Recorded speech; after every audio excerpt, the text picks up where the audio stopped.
Hey everyone, this is FixReef, and today we have a couple of EB832s up for repair.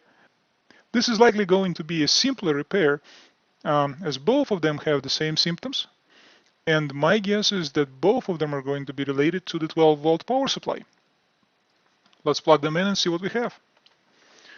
First, I'm going to plug in this top EB832.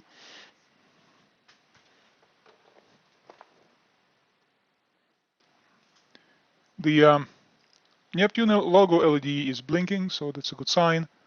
I am not hearing any relays clicking. Let's give it a minute. In the meantime, I'm going to also plug in the bottom EB832. Same issue. The LED is blinking. I am not hearing any relays clicking. I am not seeing any of the LEDs on or off here. But both of them came with the same problem. They're being recognized in Apex, but they cannot be. But the outlets cannot be controlled from the head unit. So more than likely, the 12-volt power supplies are all gone here. So let's open them up one by one and see what we have.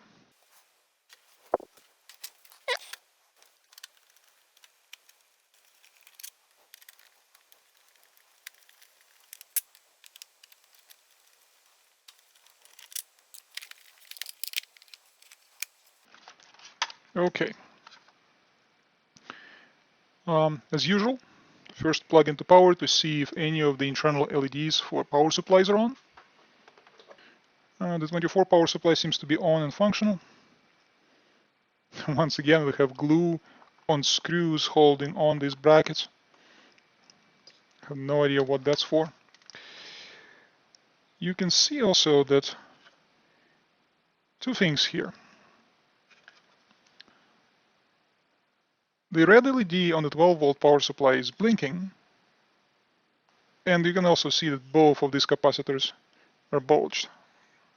So this is our classic problem of the bad, low-quality 12-volt power supply.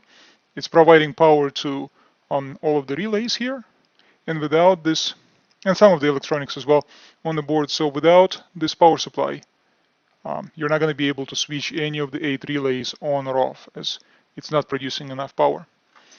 Okay, so we have our problem. Let's fix it.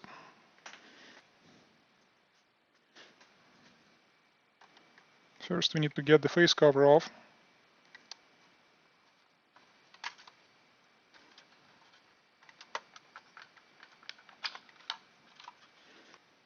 Now we have to deal with the glue on the screws.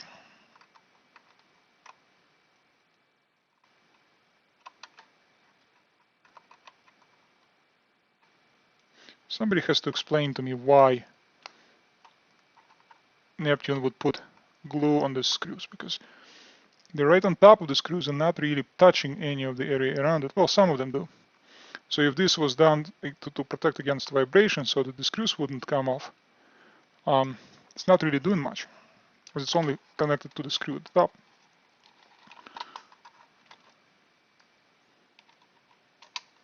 If it's done to prevent me from replacing anything here or fixing anything here, that's clearly not working either.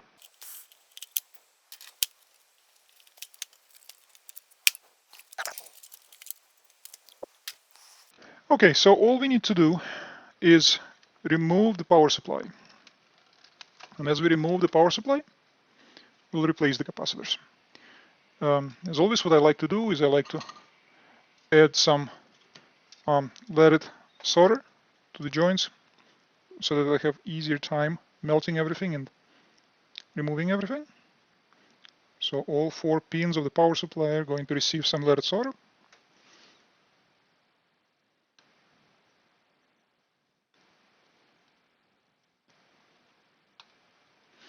Very good. Now all I have to do is just touch both pins with my soldering iron and press the power supply down, and the 2 pins come out. As you can see from here, they're all disconnected now. So they're only holding, the power supply is only holding on to this 2 pins here, so I'm just going to do the same, and the power supply is out. Now that the power supply is out, we can clearly see that both of these capacitors are on the low side. Both of the capacitors are gone, but there are a total of 4 capacitors here. In addition to these 2, there is this one in the middle, and there is this one over here. They're all very low quality Chinese capacitors. I do not trust any of them. I do not care how many of them are working, how many of them are bulged and not working. All of them are going to be gone and will be replaced with something much higher quality. So to fix this, I use this handy holder for some small components. It's really nice. Once again, I'm going to add some leaded solder to all of the capacitors that I'm removing, all of the leads on the capacitors that I'm removing. I absolutely do not care about bridges at this point, as all of this is going to be cleaned up. You have to be careful around this area where there are SMD components attached to the board on this end. You don't want to mess any of them up. All right, now it's time to pull the capacitors down. We'll start with one of the harder ones. And it pops right out. Next one. Pops right out. Next, on the high side. This one's a little bit tougher, but comes out otherwise. And the last one.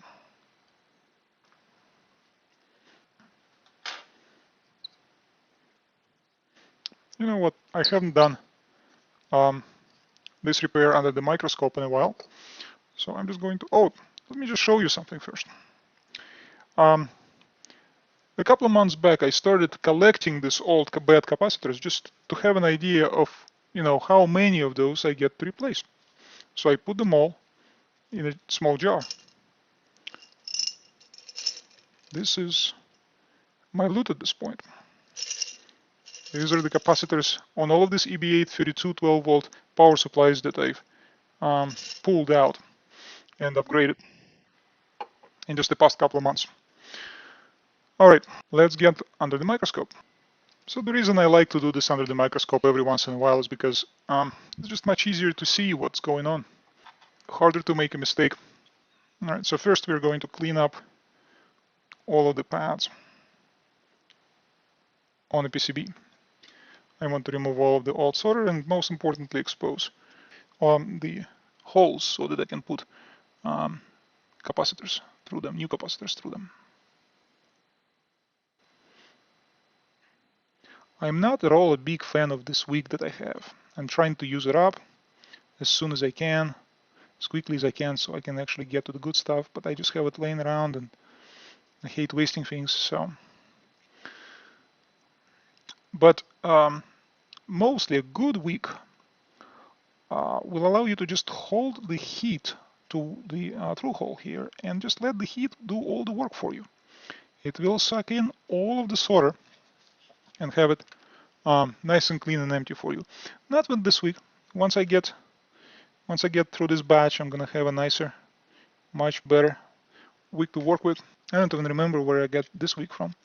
It's probably some type of promotional item at some venue I went to. Who cares? It's not really good. Okay. Okay, so this is the toughest one. It's got SMD components all over the place. I know that some of you who attempted this repair said that you might have messed up some of the SMD components as you move, as you attempt to remove these capacitors. It's not a straightforward thing. You need to have quite a bit of heat so that you're not overheating the whole area. Just apply a lot of heat just to this one little area. Grab as much solder as you can and get out. And you gotta have steady hands and be able to see things. That's why I like to use the microscope. It just allows me to be very precise in this work. In general, as things continue to evolve in electronics, these components are becoming smaller and smaller and smaller, and it's harder and harder to work on them. More and more do I find that I have to use the microscope just to be able to see things. Most of the modern electronics requires it now.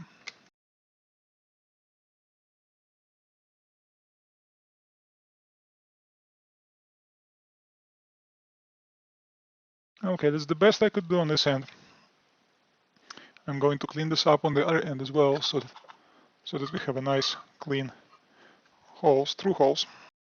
And if I cannot get the through holes completely clean, then it's not a big deal. Once I get to the new week, I should be able to get everything done quickly, but I'll show you what to do if you cannot have the holes completely cleaned up. It's not the end of the world anyway.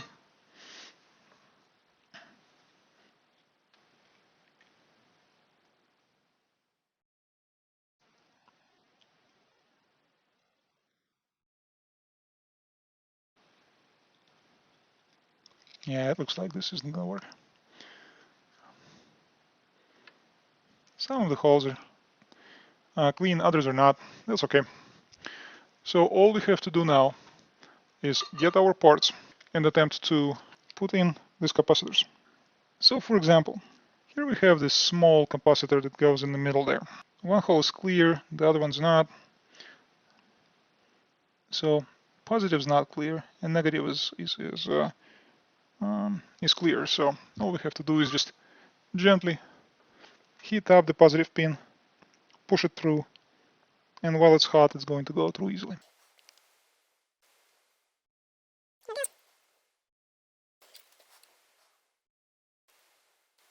Now both pins are in, and the capacitor is in. Alright, the next one up, let's just do this guy. Here we have the negative clear and the positive not, so again, warming up the... Well, actually, it looks like this one, the solder is sticking out quite a bit, so we can probably clean up the solder. As much as we can, anyway. That's good enough. Should have used some flux. Okay, so same story, heating up one of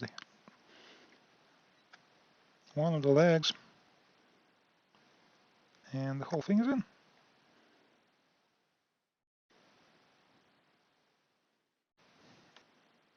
Oh, now I'm going to actually add some flux.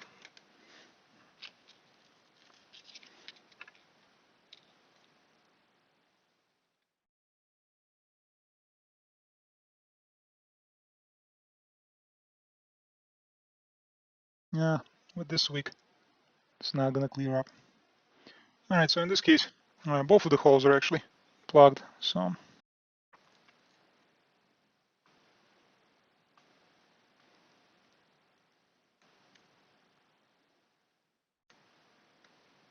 it's not a big deal. And the last one. Also, both of these are plugged. Both of them are gonna get heated up. And all of the capacitors are now in place. And all we need to do is just solder everything in place.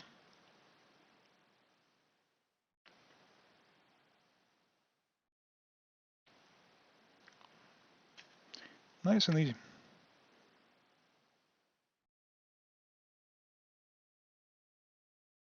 I'm gonna push the capacitor from the bottom to ensure that it's entirely pushed in, so that looks good. We can try this SMD side.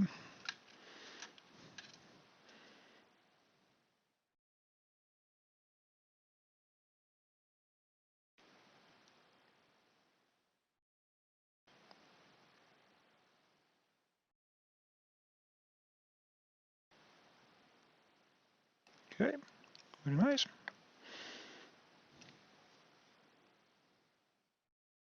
You notice that all of these power supplies, 12-volt power supplies, are marked as 5-volt 1 amp.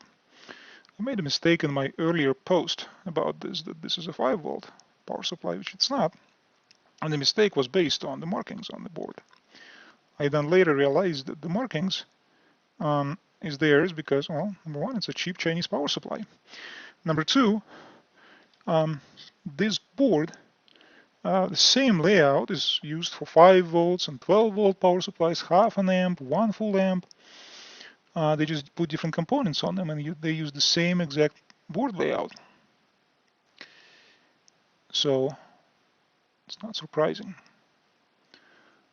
Okay, so all of them are now in. We have to go ahead and just clean things up and cut the excess leads, and this power supply should now last much, much longer.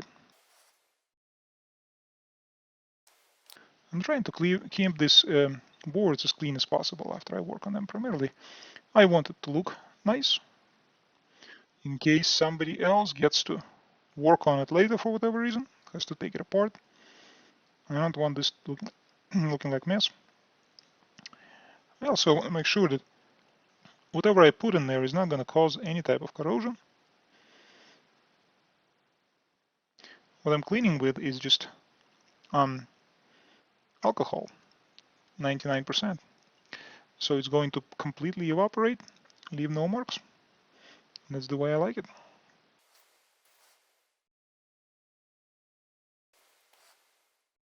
Okay, so we're done working under the microscope. Let's move back under the camera and reinstall this power supply. All right, first, let's cut off the excess leads.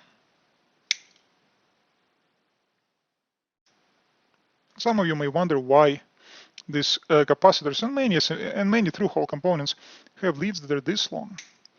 I assure you, once you work a few days trying to install these components, you will appreciate the length because it makes it much, much easier to push things through and then solder a component in. And it's always easy to just cut off the excess no matter how long it is. All right, so presumably, this power supply is now completely fixed. What I'm going to do is just install it back into the EB832 and see if it works.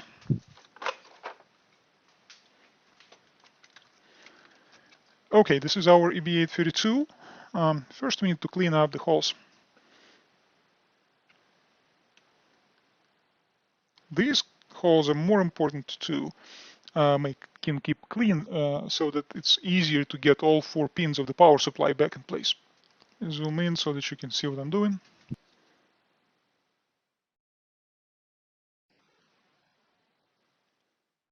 The good news is that these holes are bigger, so it should be easier to make them nice and clean. And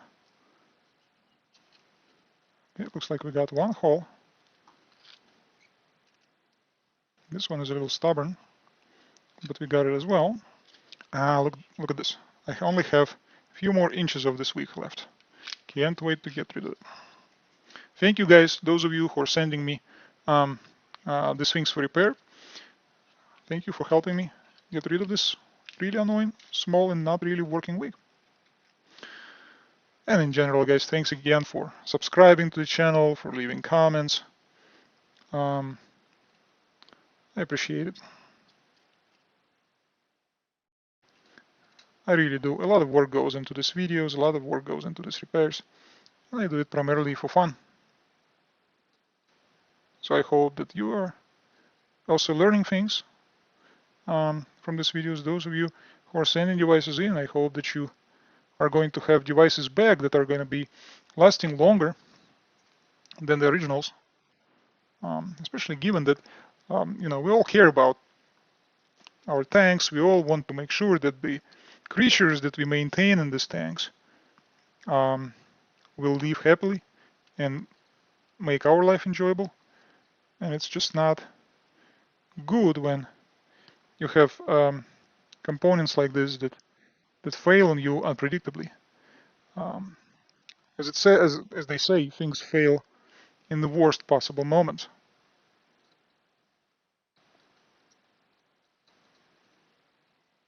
So I can't seem to get this particular hole clean. Oh, nope, I got it.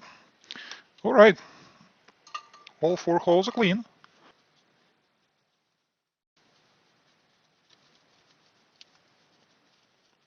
I'm just gonna do a nice clean on the surface here.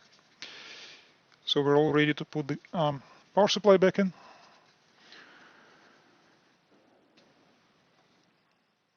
And the power supply goes back in.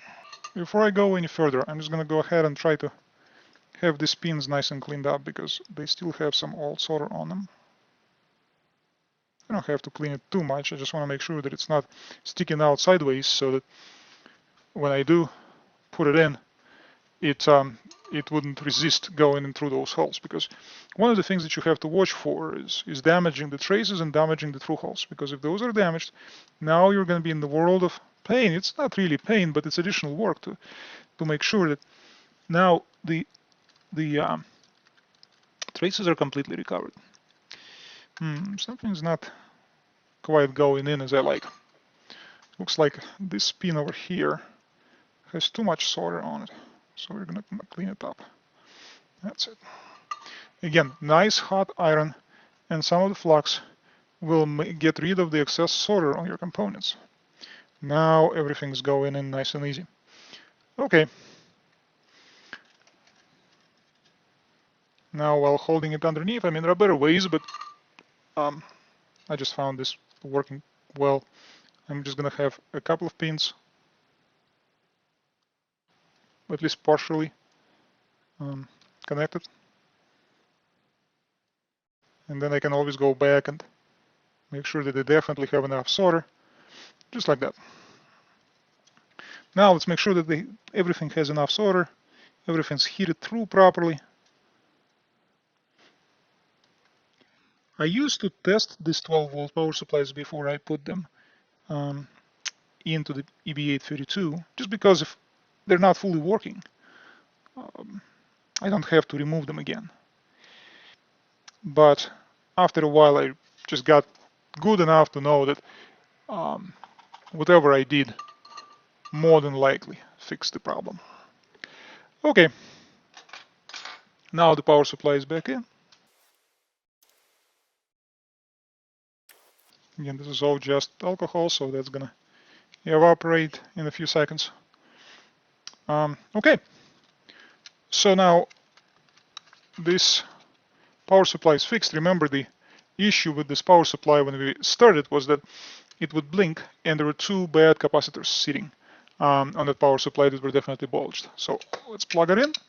Immediately I hear relays clicking. That's a great sign. That means that everything is working. You can see that the LED is solid on the 12-volt power supply. So I think we did what we were supposed to do.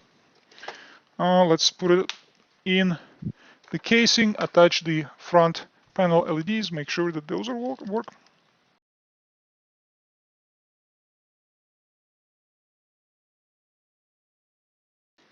Notice, you've probably seen enough videos of me doing these repairs by now that you remember what different components look like as soon as I open up a unit like this. Notice how much of that white glue is all over this 24-volt power supply. Some of them have very little, and some of them have a whole lot. When there's a problem with the 24-volt power supply, it's always a pain to get rid of that glue.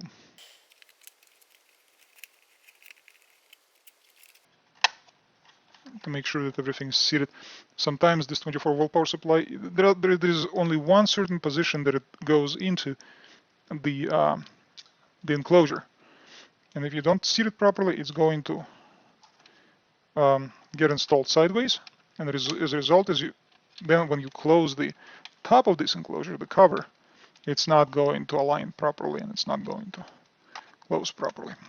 Okay, so of course we can't forget the small fan. Sometimes it's also a pain to plug it in. Okay, so now let's attach the front panel. See what kind of LEDs we get up front. This ribbon cable is always also a bit of a pain to put in.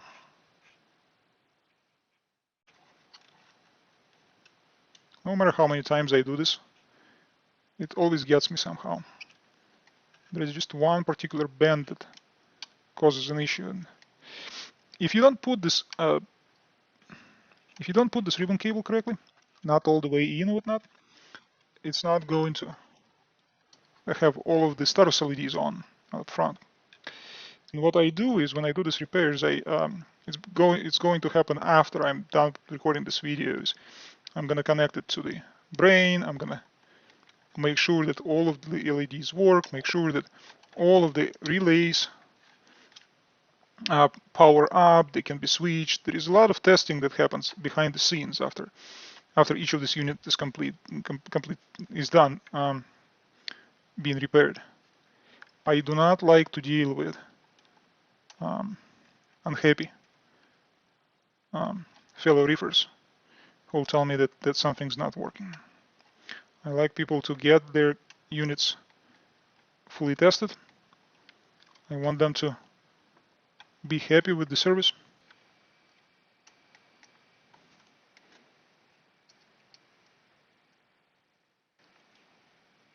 Okay, let's secure it in place before it comes off on me again.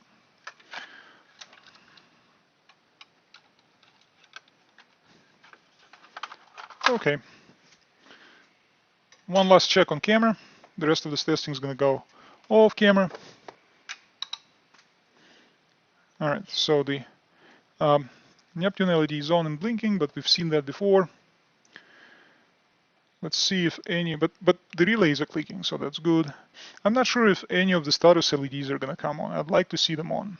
But it's also possible that none of them are currently on. That depends on what kind of programming that EB832 had previously. So what I'm waiting for is for it to time out, attempting to connect to an Apex head unit. There you go. So it timed out, went into fallback, sort of offline mode, and in that offline mode, it looks like a few of these outlets are now on. So far so good. All right, we'll consider that this EB832 is done. Again, I'll do some more testing afterwards, but chances are good that it's pretty much complete. Have to be gentle with these screws here. They do seem to be flimsy. I have seen some EB832s come in with damaged internal screw holes because somebody tried to either over tighten them or put too much pressure trying to take them out.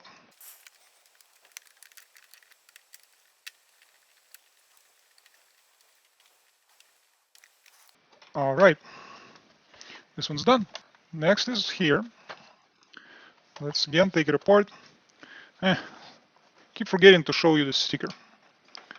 In part why I like messing with these devices. It says do not open. No user serviceable parts inside. So let's open it up.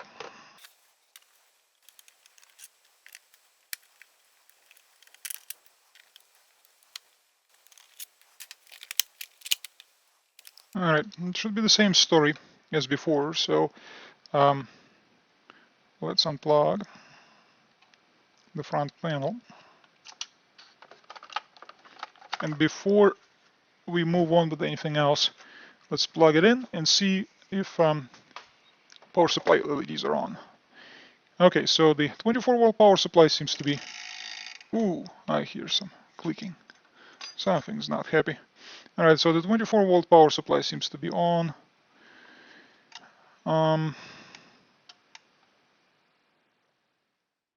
But the reason we're not happy is because the 12-volt power supply is completely dead.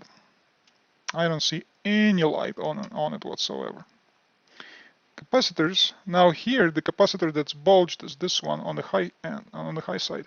That just goes to show that no matter what, for this 24-volt power supply, all of these capacitors need to be replaced. Like in the previous case, if I were to just replace the two capacitors that are on the 12-volt side and leave the other two and send it back to the customer, a month later, one of these will blow, and I will get a message asking why this is still not working. I don't want any of that. I want you guys to enjoy these devices. Again, I care about reef tanks like everyone else.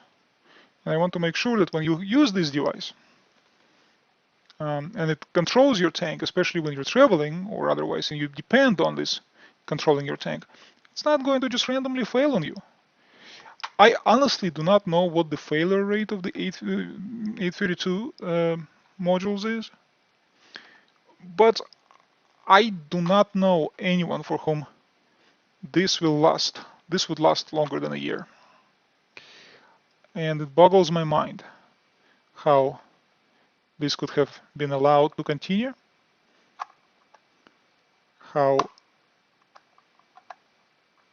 Neptune was not called to make it right.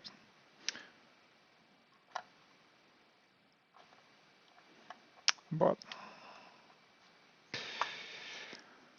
again, glue on the screws for absolutely no apparent reason other than a pain to get it out.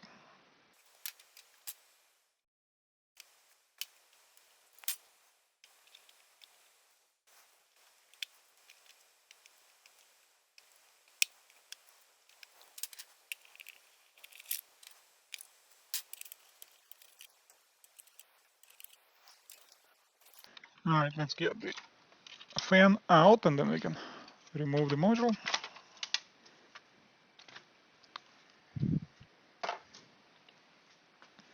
And same exact story. So let's get the power supply out.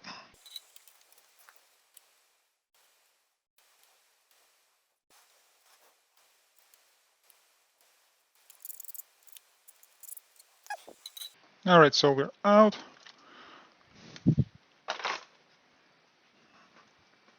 Oh, these pins are ugly. So I'm just gonna go ahead and clean them up before anything else.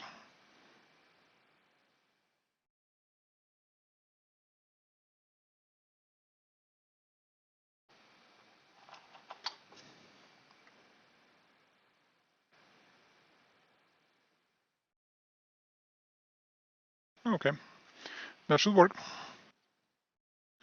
Now this one, for something different, I'm going to do without the microscope, just on the magnification of the camera.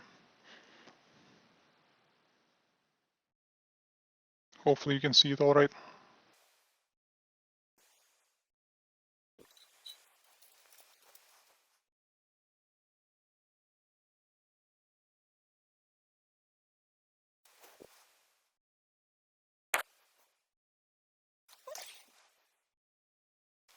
Out, out,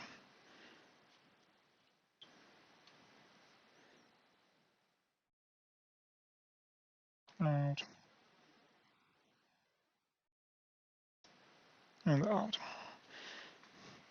Another batch of this goes into my mason jar for my personal collection of failed EB832 12-volt power supply Chinese capacitors.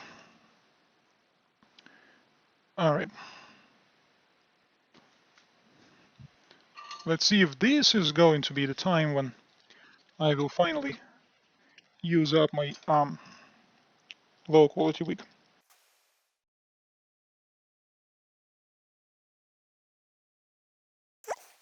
You can see that we got those holes actually perfectly clean. That's a miracle.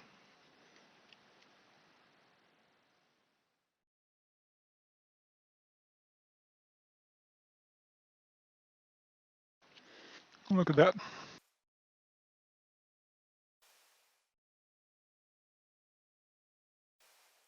No such luck on this one, but that's okay.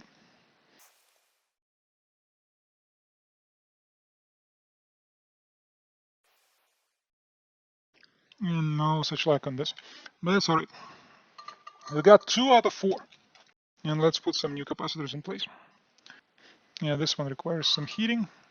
Okay. Now we're in. Yeah, let's see what next. Let's do this guy. This one's super easy. Let's do another low side, but for this low side, both of them are actually plugged. So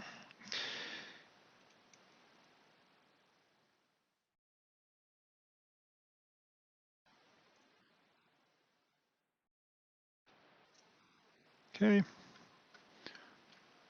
and the last one.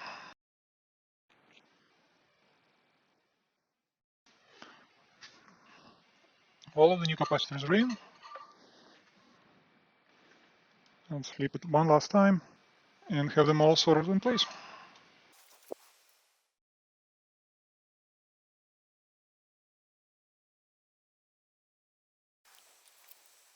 The last two.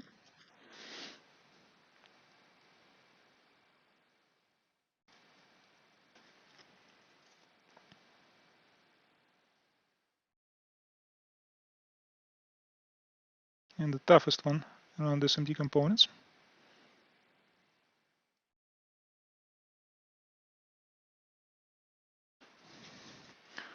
All is good. Okay.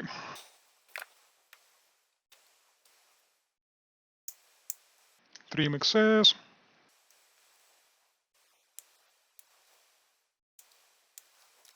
Okay.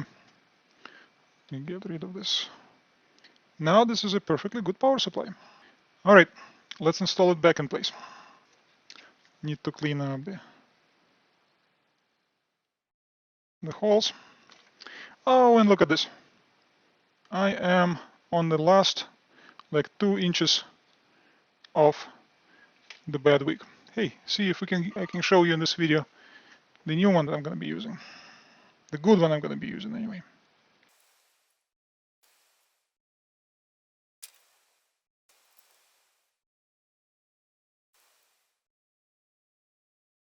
Just enough.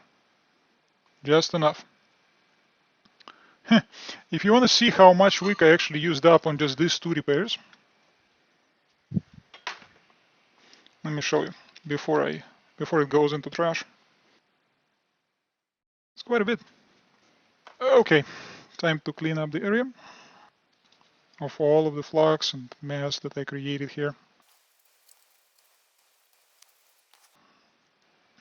All right, and the fixed power supply goes back in place. Kind of see that the pins on the high side actually are kind of long sticking out, so I need to be careful not to push them all the way through because I don't want them to be sticking out that far. So instead of connecting temporarily the 2 pins across, I'm just going to have these 2 pins, you know, on the low side. Oh, and I just missed it. Just realized that I wasn't zoomed in enough.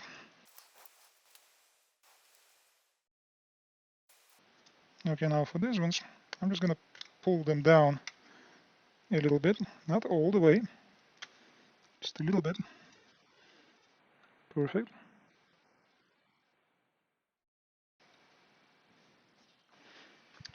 Okay, and now this power supply is in place. Okay, so let's plug in, make sure that the red LED is on and solid on.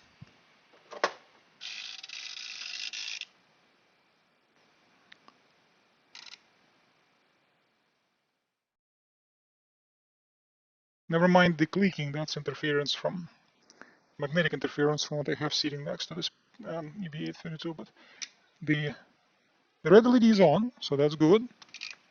Let's assemble and test.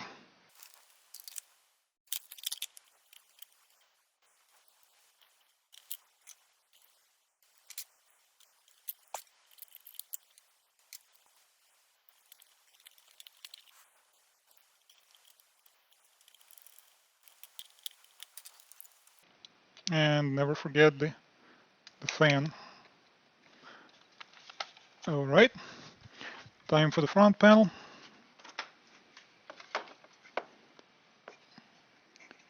Let's see if I'm going to be more successful with this.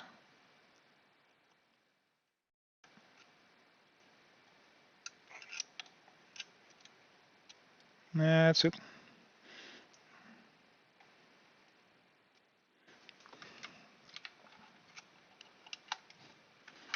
All right, let's see what kind of LEDs and everything else we're going to get now.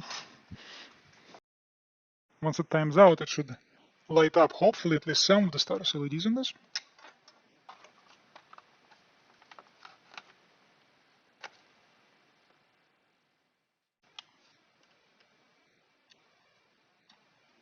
So I had to remove the power supply because apparently I put one of the capacitors in the wrong polarity, which caused trouble with the capacitor anyway, so it needs to be replaced. But the good news is that that gives me an opportunity to show you in this video what the new desoldering wick is going to look like.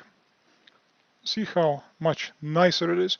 This handle is a little bit wider because that's just the beginning of it. I'm going to cut it off because I need to work on something a little bit smaller than that. But look at this.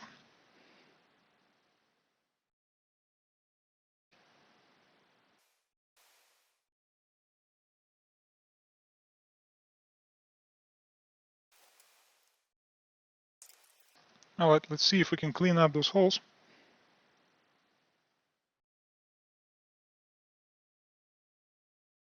The idea is that I just let the heat do the work.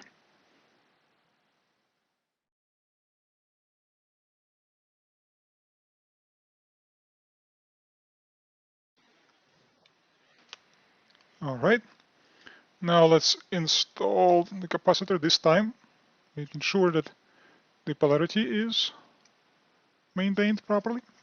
I checked all the other ones, they have been installed correctly, but this one I messed up. That's what happens when you record videos. You pay attention to the screen more than you pay attention to what you're doing sometimes.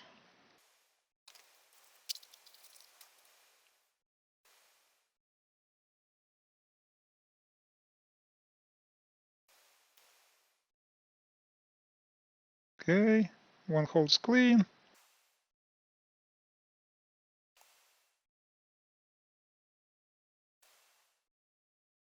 And the other hole's clean. All right, nice and easy.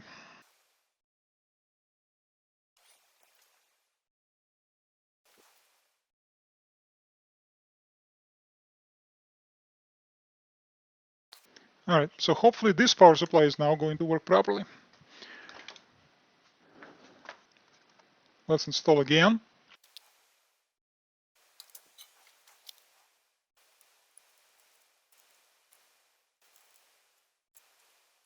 Okay, these holes are nice and clean. Mistakes happen sometime.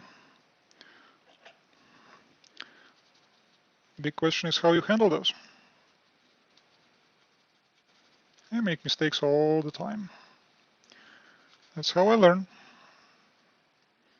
I don't mind it at all.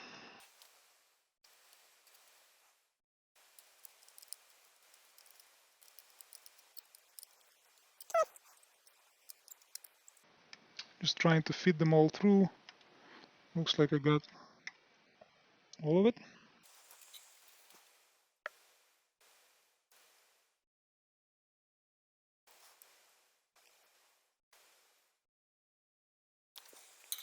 Okay. Okay, reassembling once again.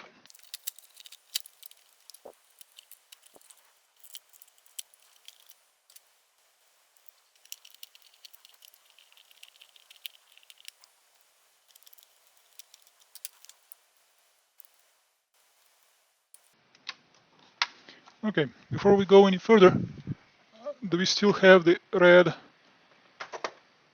LED on the power supply? So far so good. The green LED is also there. Let's connect the front panel.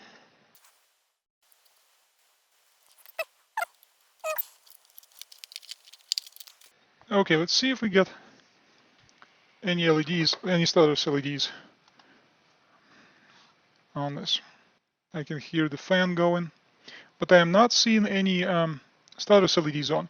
Again, this could be okay because if in the fallback mode none of the outlets are supposed to be on, you're not going to have any of the LEDs on. So I'll have to just test once everything's done and make sure that it's working. And if it's not working, this video will continue.